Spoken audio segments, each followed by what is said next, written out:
Hello, everyone. It's Friday, September 11th, 2020. It's the 19th anniversary of September 11th. We're just going to take a moment of silence in observance for that.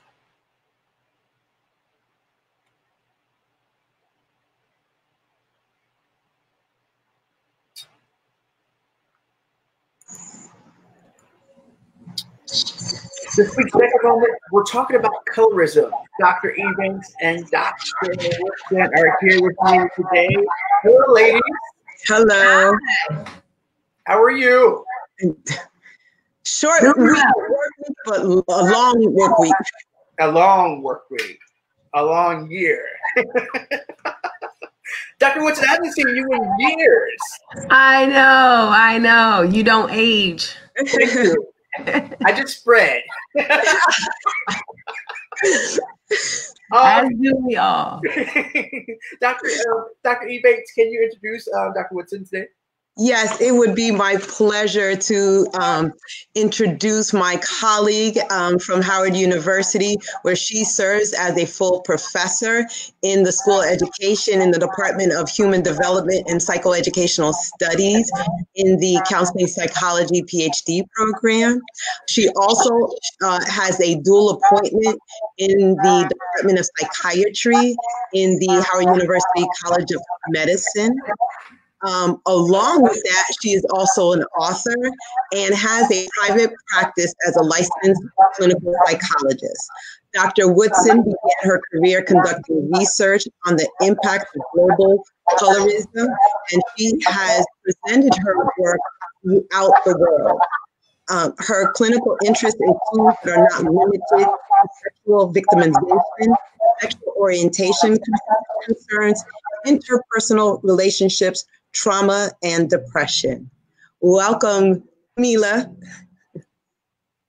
Hi, thank you. I'm really glad to be here. Colorism is something that's been near and dear to my heart for a long time. And so I'm excited about the opportunity to talk about it.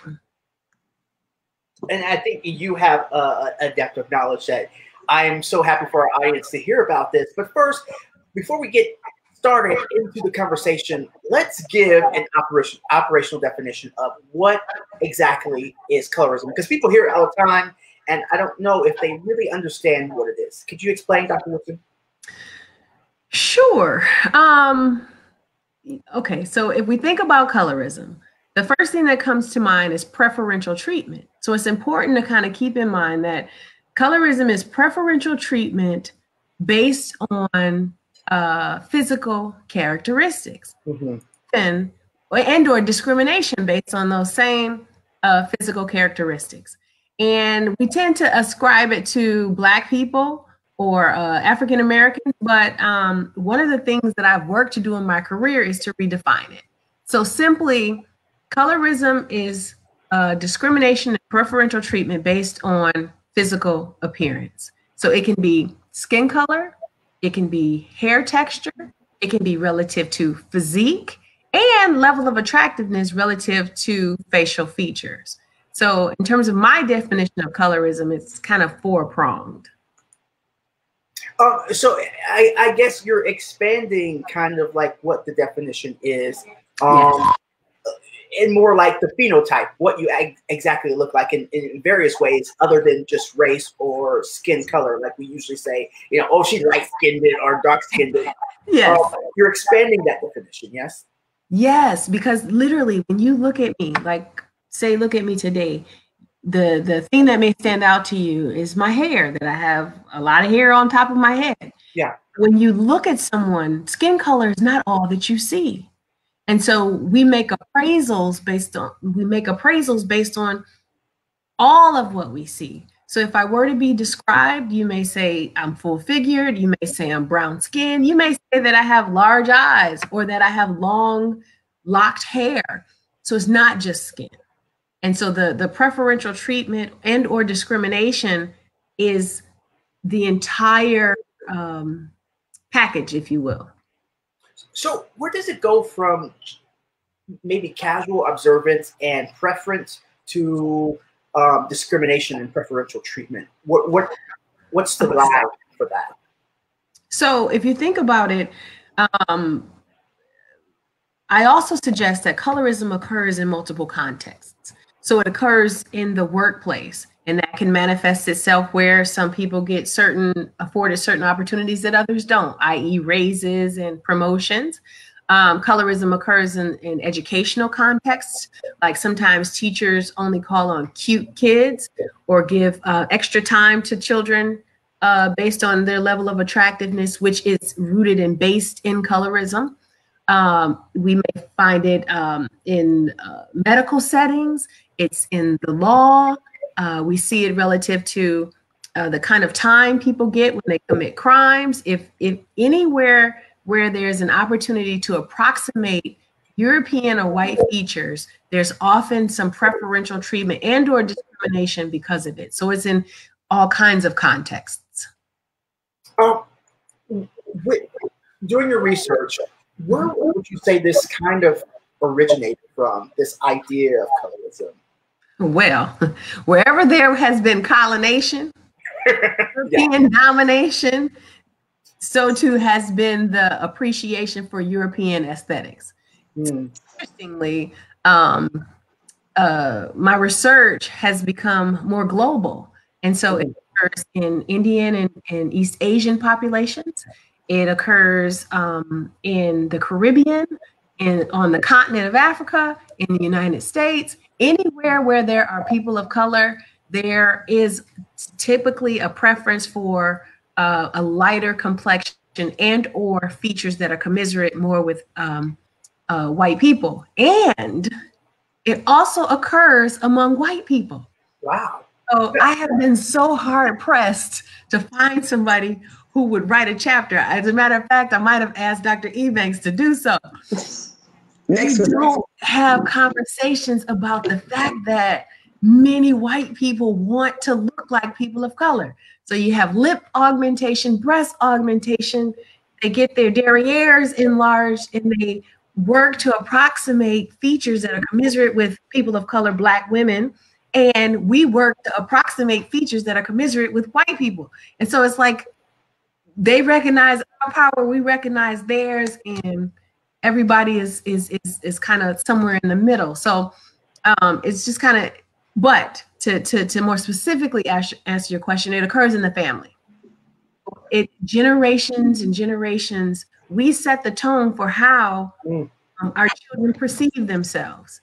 And so I think it's from an institutional perspective, it's a global concern because of racism and colonization and slavery. But specifically in our own households, it comes from the family. Everything goes back to mama and daddy. Absolutely. And I certainly would want to say that, unfortunately, as you were saying, it is global because it certainly occurs in the many Latino culture as well, in terms of different, countries. So it is a concern that many share within the family. And that's what I wanted to ask in terms of within groups. So it's not necessarily just how people are treated from the outsiders, but how they're treated within their groups. Can you speak on that? Yes.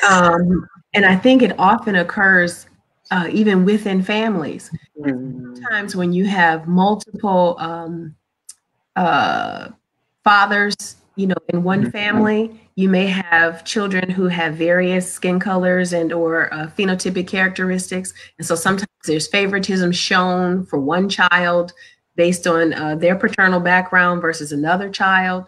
And so one of the things that I also wanted to highlight relative to what happens in the family, we often say that the lighter children or the children with more European characteristics are treated differently, but it isn't necessarily that. It isn't that one is better than the other so much as it is how you've been made to feel about that which you have. And so you could have one light-skinned child in the family and other children in the family who are of darker complexion, and the mother have a problem with that light-skinned father and mistreat, or just not necessarily mistreat, but show preferential treatment for the darker children. it's how you've been made to feel about that which you do have and how you've been treated because of it. And so that often happens in families as well. And is it conscious? So do the grandparents, the parents, even the children know what this is stemming from? And if not, how in your work is it treated, or how is it brought to light? So sometimes it's conscious and sometimes it isn't. But when it is or isn't conscious, I don't know that most people sit around and think about, oh, this is a vestige of slavery. And so this is why I think this. They say this is more attractive than this. If you want to do well in society, then you need to look this way. So I know that there's a conscious attention placed on it, but I don't know that people actually sit back and think about where it all came from and beauty, aesthetic, the socialization into it, what origins. I don't know that most people think about it that way. It's like they like what they like. Right. And not necessarily thinking about why they like what they like. Right. Yeah.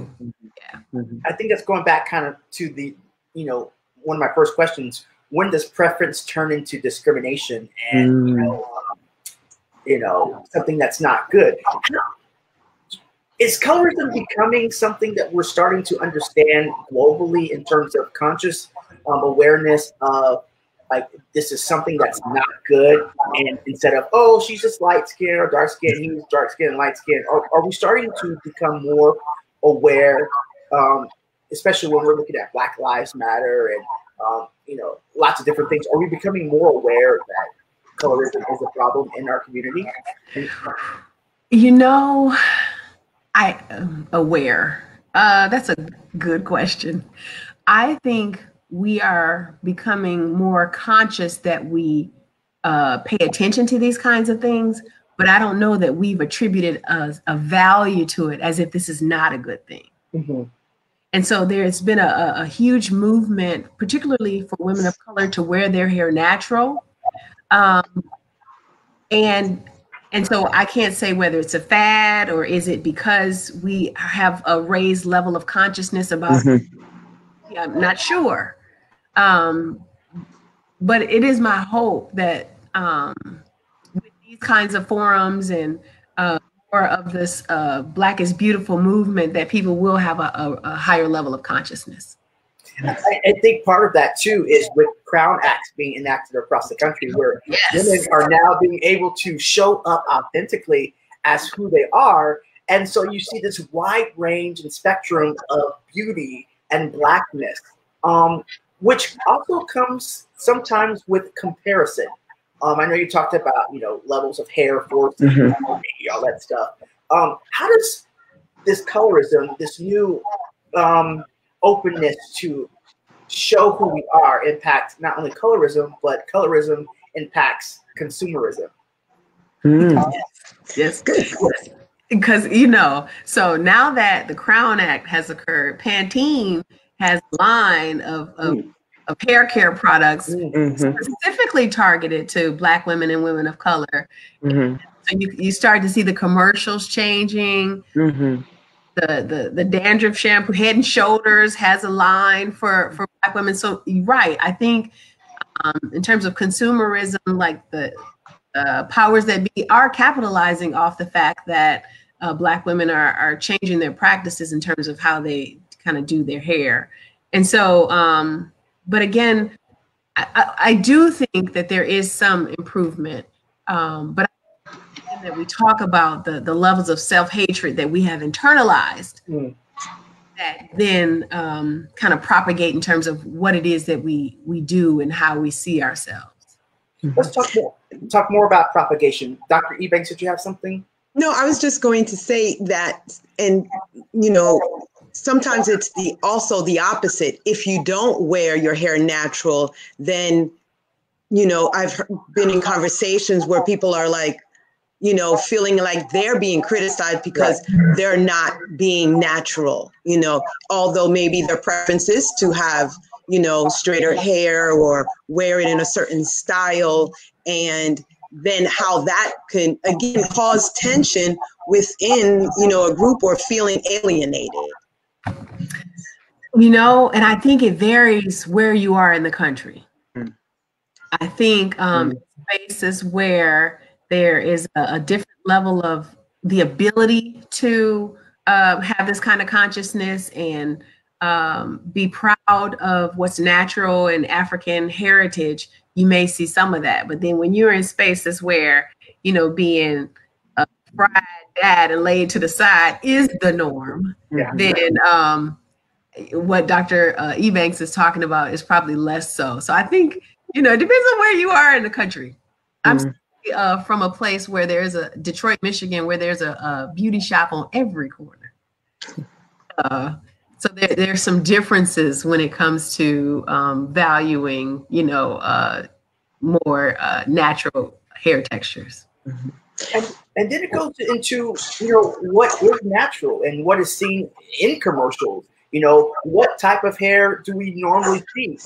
I've heard conversations about, well, they always show this particular one type of hair and not the full spectrum of hair types in commercials. So going back to what you're saying, it's not just the color, it's about, characteristics, hair type.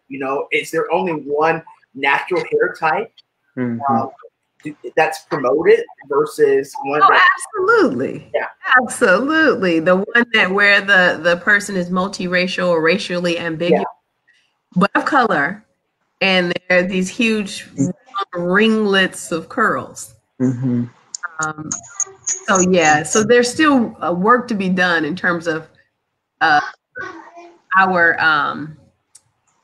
commercialization of natural hair types across the spectrum. And what I did not know in my research is that there's an actual chart, like 1A, a 1B, a 2B, where we are so clear about not only is your hair natural or not, if it is natural, what is the curl pattern? And it goes from 1 to whatever the number is.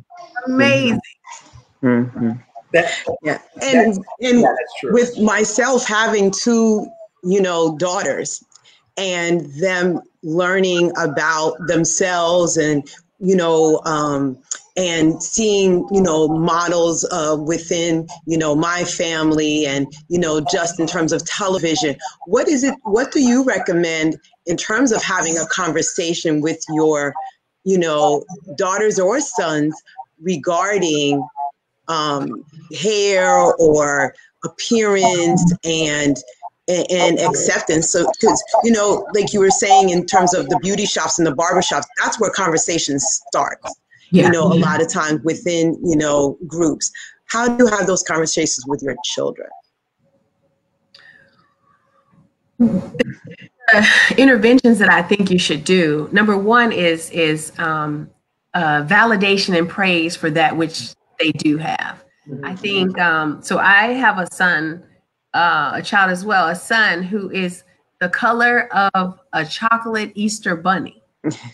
So I love on him, and I just say how beautiful he is. And because he's young, I'll say, I'm going to bite your arm because it's like chocolate, milk chocolate. So I'm working hard to affirm how he looks. Beautiful. That can be some insulation in terms of what he will experience when he goes into the world and he learns that perhaps his complexion may be appreciated as much as his mom does. And so in terms of your daughters affirming what they have, there are lots of children's books now that talk about, the beauty of Blackness and of children. And there are dolls, like if we, I have a couple where I bought them, like the doll's skin color is dark, like I've described my son's. And I'm like, wow, this is Barbie. And so there are toys as well that show a large range in terms of what's possible for our little girls. And so they're going to be faced with it when they go out into the world. But I think if they get the affirmation, it can be inoculation to what they will experience later on. I certainly agree with you, because we have a Barbie collection beyond your belief, but we have in terms of skin color, every hair texture. Like I found them with braids and they're actually Barbies. And as soon as I see them, I get them because they are difficult, to find. I have some with the, the Afro puffs. I actually recently found one that had, what's the, I'm blanking out on the skin discoloration. Vitiligo, yes. I found a Barbie with that. So I have, and they can't touch those Barbies. Like, they're not on display. We have other Barbies you could play with, but those are on display because I want them to see them all the time and not just in a box somewhere, in their toy chest. I think that's awesome. I bought Barbies and I have a son, but I'm like, because I'm like, they've made one and they probably will never make it again. I just need to buy it and use it if I do a colorism talk because somebody somewhere recognized that this was necessary. Mm-hmm, yeah, and I have black hens. I have a couple of black hens too. So we're talking about how to prep and how to prepare our children for a world that embraces the full spectrum of color. How do we help and intervene in adults who have lived with this idea, these thoughts? How do we retrain their thinking to be more accepting and positive? A wonderfully daunting question and task. What I can say about myself personally, I feel like I had a bit of a swan story in terms of growing up. I wasn't the girl in the class that got teased for being unattractive, but I wasn't the girl that all of the people doted over and thought was so pretty. And so what I had to do was figure out a new currency for myself to be okay. So one thing I did know, I'm like, I may not be the cutest in this class, but I'm definitely the smartest. And so, no diss to my classmates who may be this, but I found that my currency could be in my personality and in my intellect. And so I was able to find something that I could truly appreciate about myself that got affirmed and then kind of live in that and move in that. So in terms of interventions with adults, you can't erase the years of torment that some people have experienced because of their physical presentation. But what we can do is highlight those other attributes that make them unique and special and help them shift what their currency is now. And so what's interesting is as I've gotten older, I've gotten more affirmed for my beauty in one way or another, but it's almost like I don't believe it. Or I'm like, yeah, but I'm smart. Or yeah, but I appreciate that. But did you hear what I said? So it takes a long time to unlearn and heal from years and years of trauma. But to help people reaffirm their worth outside of how they look and how they present physically, I think will be one way. I think that's a good thing. And in terms of confronting, others, or, that's one of the hardest things to do is to stand up. And especially when you hear things about that are colorists, I guess, if that's a word. Yes, colorists. Yes. How do you confront or how do you arrest that moment and create a moment of learning and opportunity for those who are in your space? So if they're in my personal space, it's easier to say, well, hey, that didn't sound so good, or that doesn't feel so good, or you shouldn't say that. I mean, I feel comfortable kind of bringing it up in my interpersonal space. But, when you hear, like, say you hear a mother, come over here with your nappy head. Cringe. But I feel less inclined to engage into a battle with people. But I think where their spaces are safe, it may be important to kind of bring up that the reason that we say these kinds of things and how painful they can be for children. So I speak up where I can and where I feel comfortable. Dr. Ebanks, did you have something? Yeah, I certainly agree that things need to be addressed, but you have to understand first your relationship with that individual, and then your approach. The same way that they might have said something that could be offensive, you want to make sure that you're approaching that person without judgment and not understanding why and where they're coming from. So certainly being very delicate, I think, with people, and, and being very tactful on how to address it, because, people, can say things because of the fact that that's what they heard, all their life. That's the language that they're accustomed to. So it's, in a way, showing them a different way, modeling a different term, oh, those are beautiful, tight, locks, rather than using the word nappy, or anything like that. So. In terms of education and educating people, I know you're coming out with a book about it, but how are we educating a new generation about the importance of appreciating all types of color in the spectrum? What can practitioners do? What can educators do to change, the impact of colorism? Well, the first step is that the practitioners and the educators have to acknowledge their own internalization of kinds of things.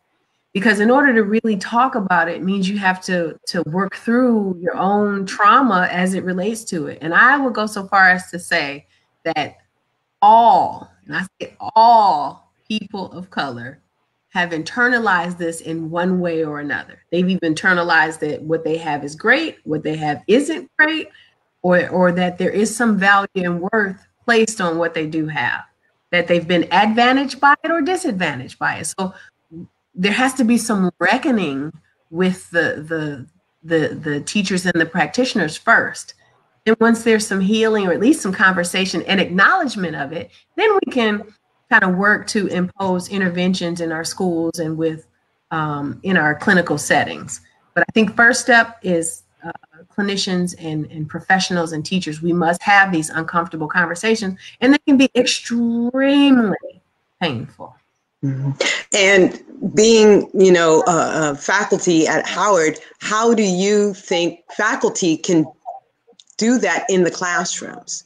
Because we're training the new generation of clinicians. So if, as faculty, we work on these items, how can it be written into the curriculum in, elementary schools and middle schools, as well as be part of the program schemes within, Howard is unique because it's an HBCU. But how about those students who go to PWIs and are one or two students within a predominantly white classroom, and yet they're taking cultural, awareness or multicultural sensitivity class?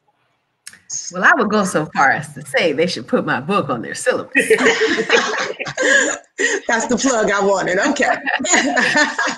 Colorism, investigating a global phenomenon with implications for research, policy, and practice.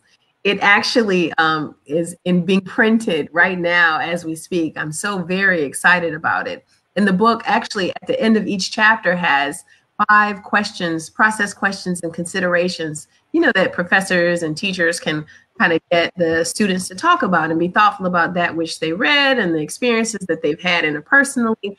And so it's an edited volume, so I can't take, full credit for it. There are over like 50 contributors from Morehouse to North Carolina A&T, Howard, Grambling.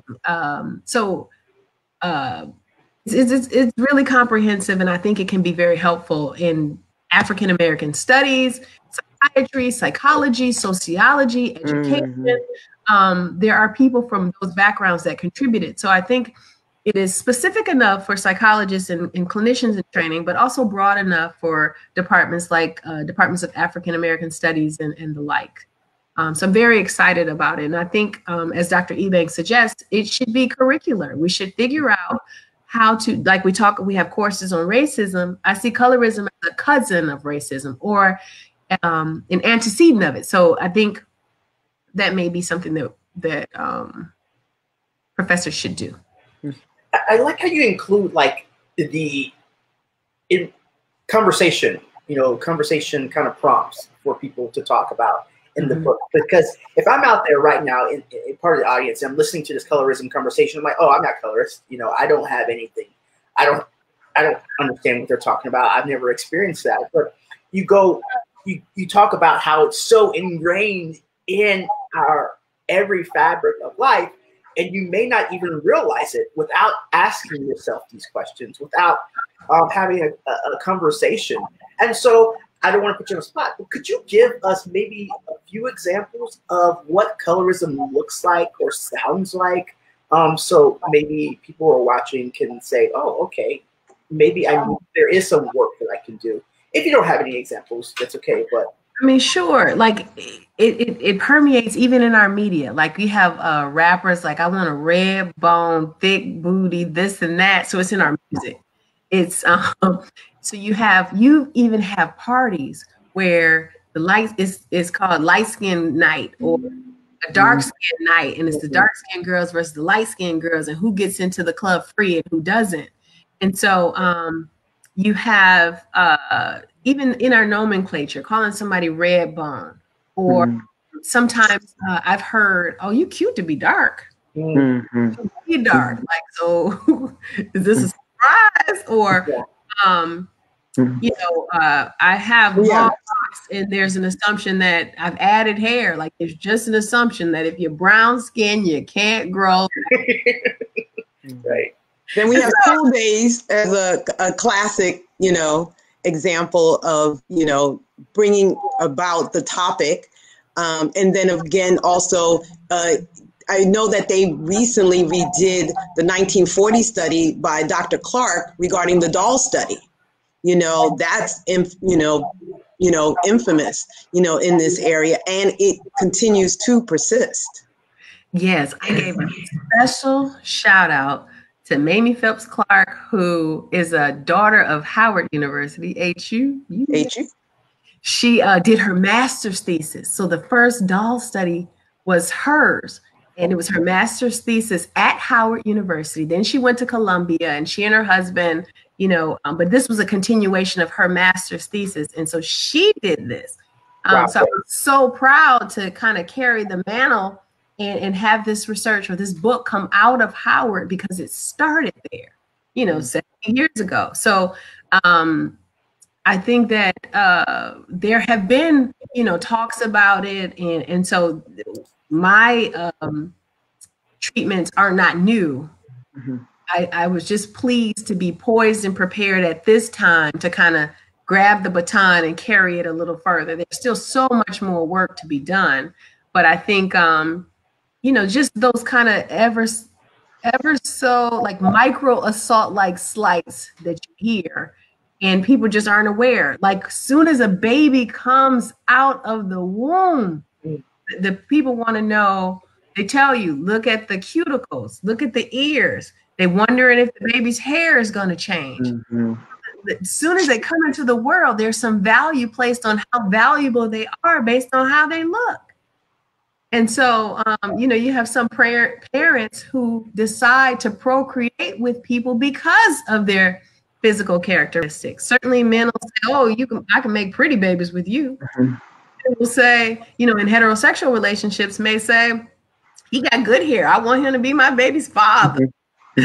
So, and this is not just in heterosexual relationships, same-sex relationships to have children, may go to the clinic and decide they want a particular egg or a particular kind of sperm because their child will have a certain phenotypic presentation. So it just transcends everybody and across groups.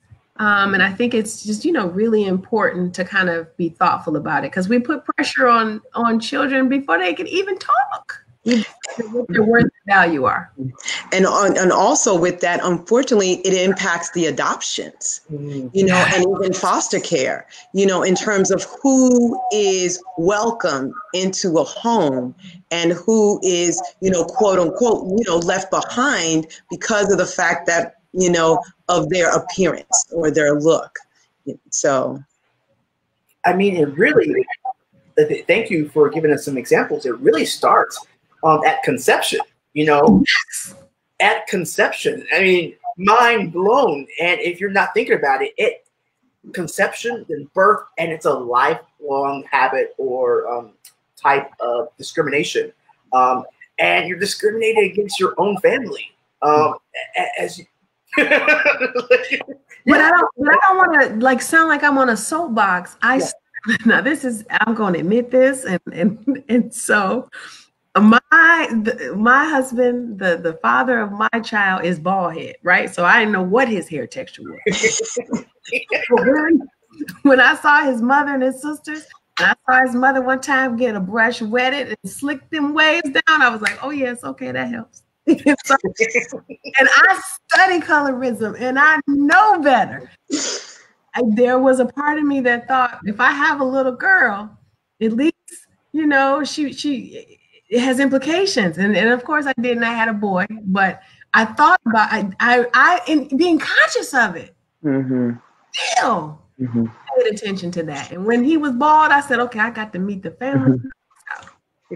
But what's important is your transparency, your honesty, and as you said, you're conscious of it and how it, you know, you were still very affected by it in a sense, and how real you were to even divulge that now, you know, on Facebook Live and knowing that it's okay. We're not perfect beings. You know, we think this way, we, you know, may act a certain way, but we, you know, as humans want to do better, you know, and understand our actions, you know, our thoughts behind our actions.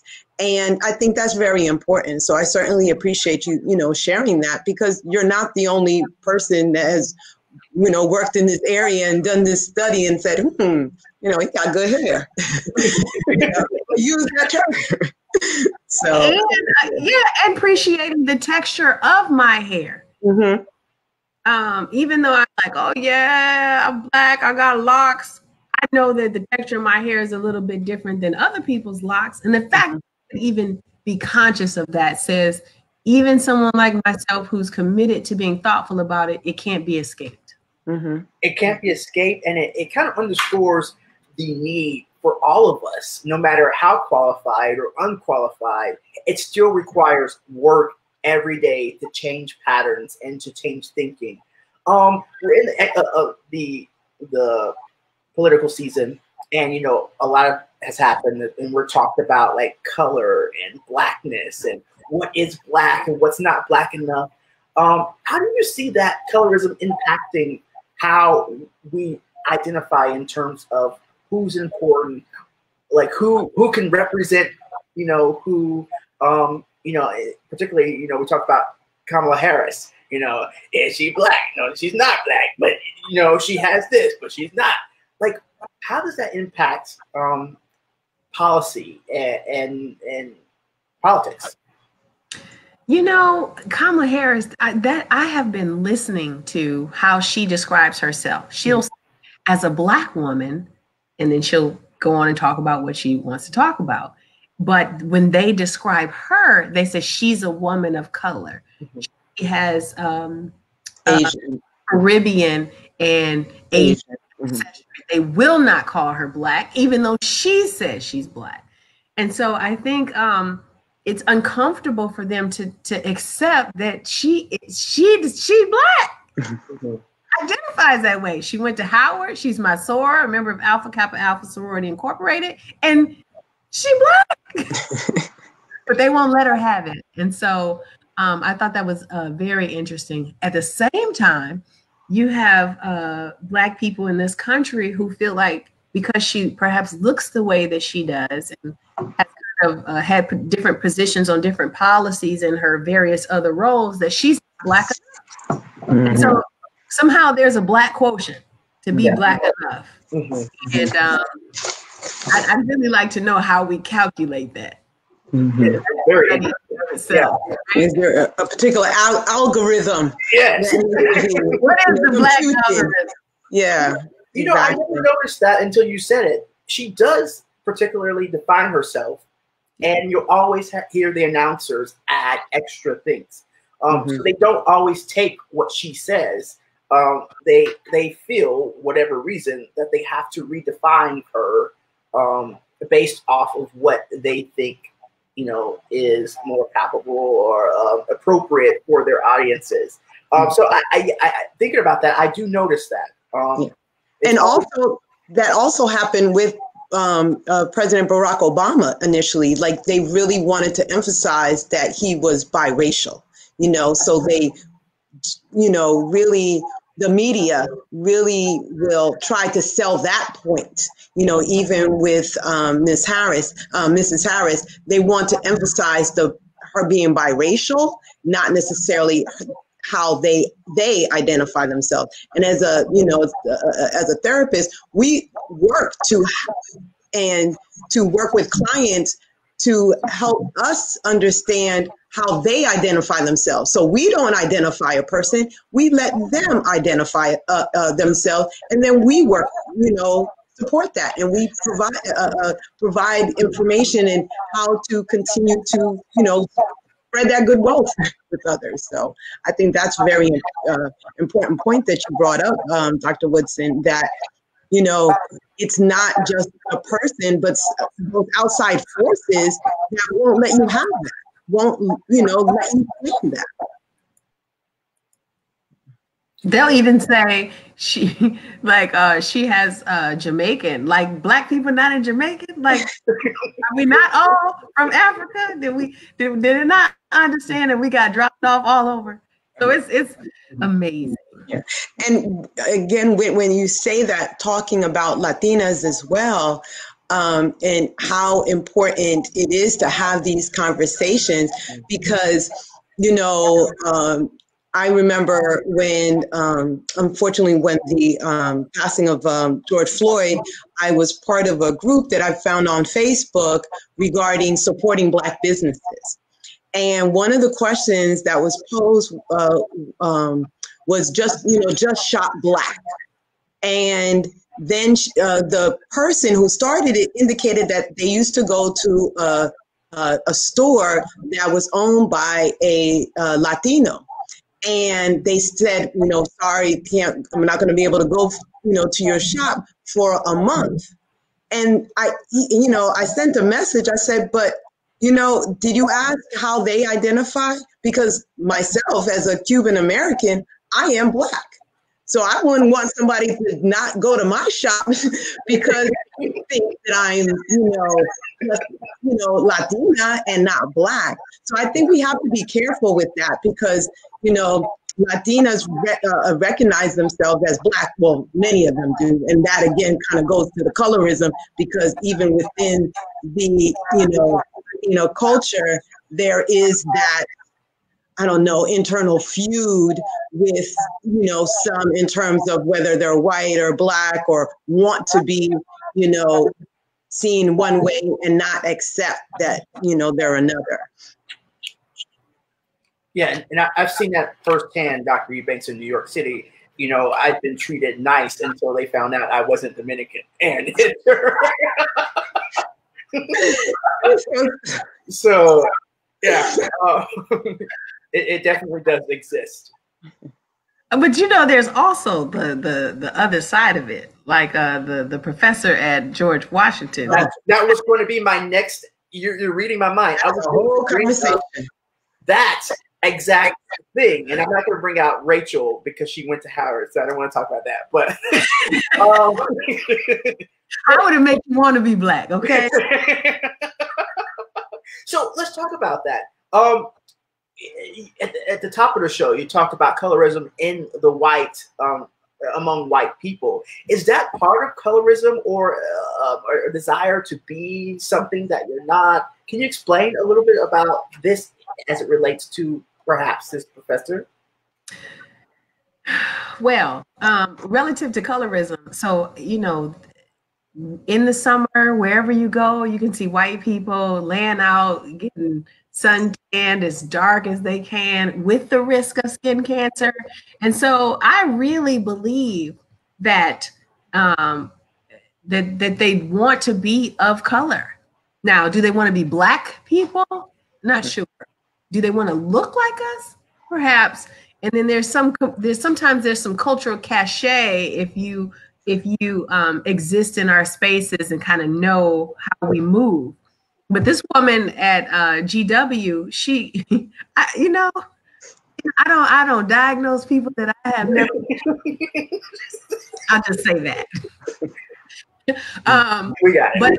But seemingly she needed some legitimacy to do the work that she was doing. Mm-hmm. Perceived that she did. I don't think she did. I mean, we have allies to the Black community who speak for us and move our movement forward. We've seen that in Black Lives Matter. So she didn't have to do that. And so the fact that she did do that, it sounds a bit diagnostic, but again, I don't diagnose people I've never met, but it's a very interesting thing. I would love to have a conversation. Yes. Mm-hmm.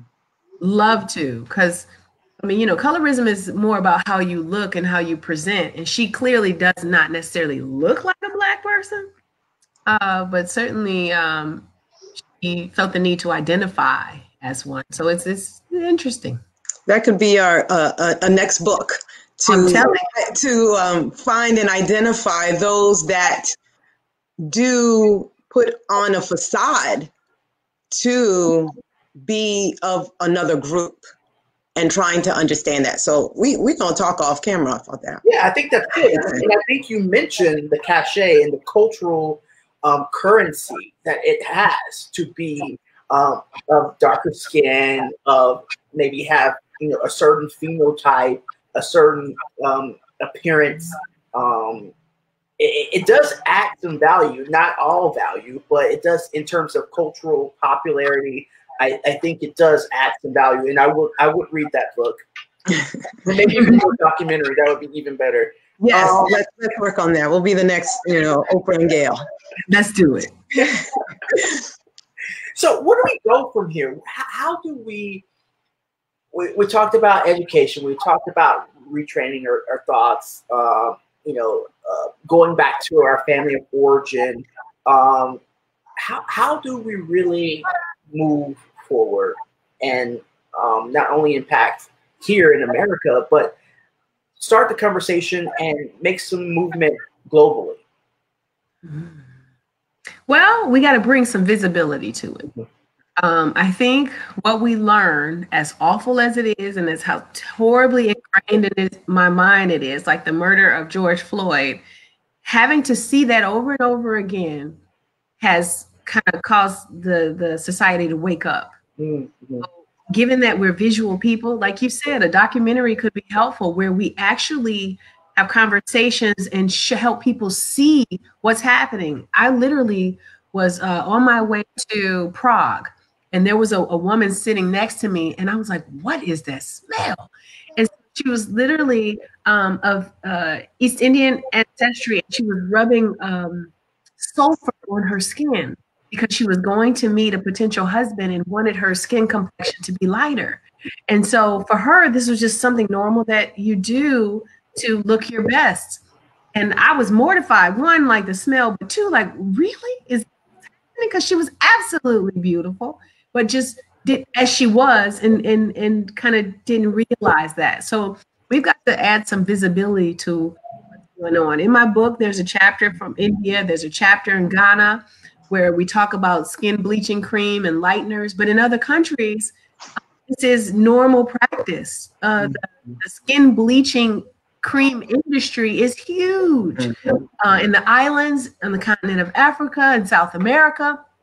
There are large conclaves of people of African ancestry. You see this. So we got to bring it to the level of consciousness where people understand that they're actually, because sometimes they kill themselves or have all kinds of physical ailments just from skin bleach. So we've got to bring attention to it.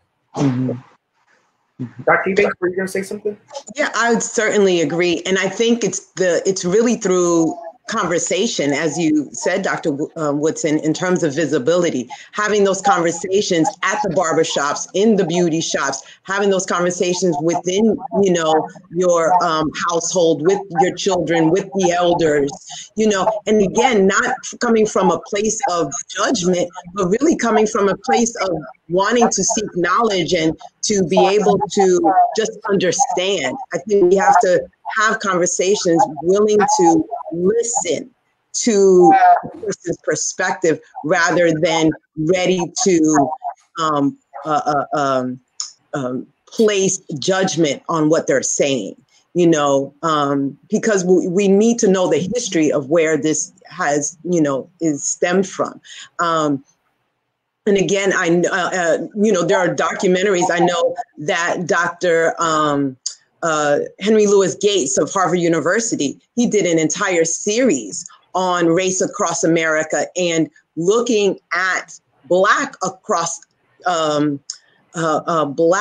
across globally, how it does impact, Latin American cultures, the Caribbean, America, Europe. How is Black seen? And I think that's important. We can all educate ourselves, whether it's picking up a textbook or a book like Dr. Woodson's, or looking at a documentary, but having the conversations after that is important. I had a interesting conversation with my grandmother. She passed recently, may she rest in peace. And I said, Grandma, how did you decide, that you were going to have children with my grandfather? Now, my grandfather is Native American, or was Native American, from North Carolina. And I said, well, why did you choose him? She said, because of how he looked. She said, I wanted my children. She said it with such conviction. I wanted my children to have a chance in life. So literally she was born in 1925. And so at that time, particular life circumstances, if your children looked a certain way, she said, I wanted my children to have a chance. And I think, she was born in 1925. I think in 2020, we don't have to make those kinds of decisions necessarily about the life expectancy of our children, but my mother was socialized by her. I was socialized by my mother. I will socialize my children. And so if there isn't some interruption in that intergenerational transference of what's valuable and what's isn't and what's necessary, then it will propagate. So we do, I'm just underscoring what you're saying, Dr. Ebanks, the conversations are important, because what she needed to do to make sure that my mother's generation is okay isn't something that I needed to do. But unfortunately with that, and I certainly agree with you, there are those who still do think they do have to make those decisions because of, incidences such as the murder of George Floyd. Because of that, people are like, oh no, that's not going to happen to my son. That's not going to happen to, my daughter. I'm going to make sure that they have a better chance and the decisions they've made. So I certainly agree with you, but, at the same time, there are others who are like, nah, I disagree with you, and will act on it, as they do. Dr. Woodson, with America becoming more multicultural and more mixed, multiracial, what do you think the impact of colorism will be, and how will it change as we become a more diverse and diverse-looking country? It's my hope that it'll have less power than it does, because there'll be less variation in that way. But then, what's the fun in that?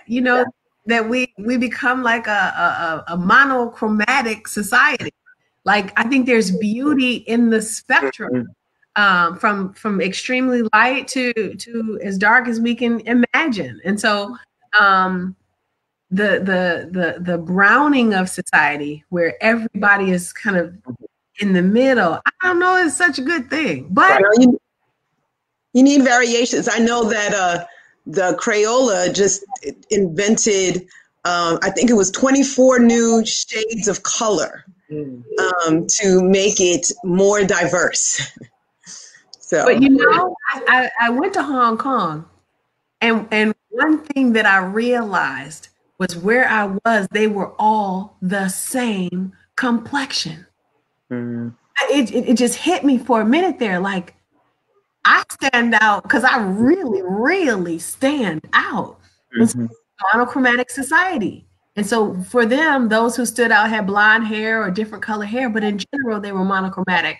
And I think in places in Africa, they're monochromatic. So, you know, where then complexion and how you physically look becomes less of an issue and it becomes more of an economic issue. I think, Brandon, that may be something that we see, that sometimes, like in Brazil, there's even nomenclature for complexion.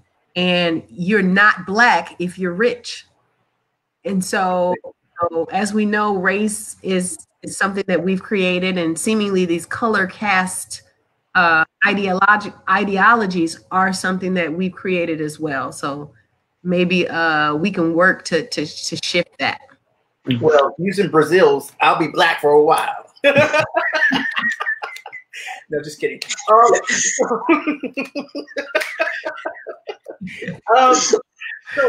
one thing we can do today, right now, we heard all this good stuff. We heard all this background. We heard all this, you know, what is one thing that we could do right now? Vote. Vote. Vote. Vote. Yeah. But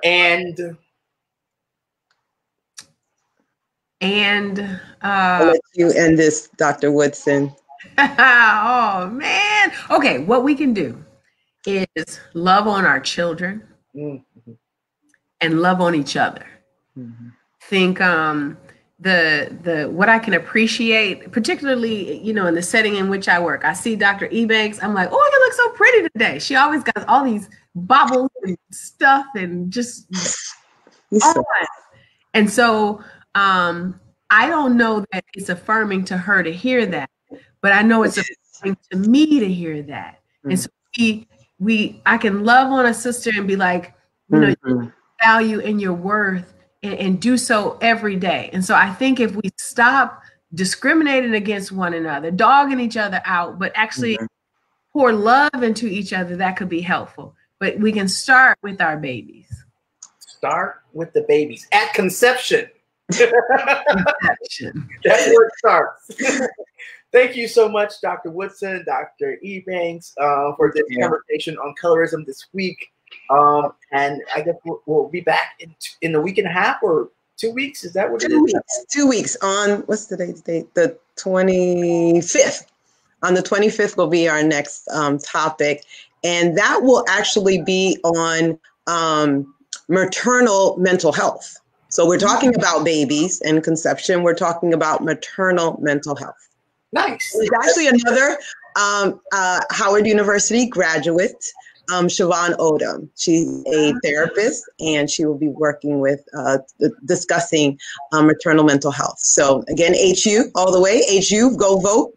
HU all the way. You know, I think that's one of the advantages of going to Howard University or any HBCU. You get to see the wide range of Blackness, of color, and even people outside of the Black race. You know, you see the differences, and you appreciate each one's different character and different look and phenotype and everything. So I think I always say to people, go where you are affirmed.